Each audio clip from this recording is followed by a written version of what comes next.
Nizam Sagar project.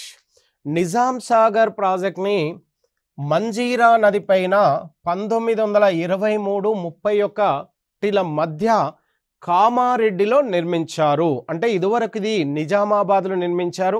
నిజామాబాద్లో భాగంగా ఉండేది. నిజామాబాద్ నుంచి కామారెడ్డి అనే జిల్లాలను ఏర్పాటు చేయడం వలన ఇది కామారెడ్డిలో నిర్మించారు. రైట్.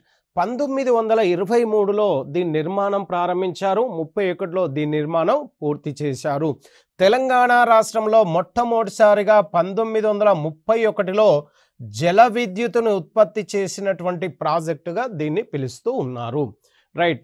దీన్ని ఎవరు నిర్మించారు అనే అంశాన్ని తీసుకుంటే అప్పుడే నిజాం రాష్ట్రంలోని నిజాం ఉస్మాన్ అలీ ఖాన్, చివరి నిజాం నవాబ్ అయినటువంటి ఉస్మాన్ అలీ ఖాన్ దీన్ని నిర్మించారు.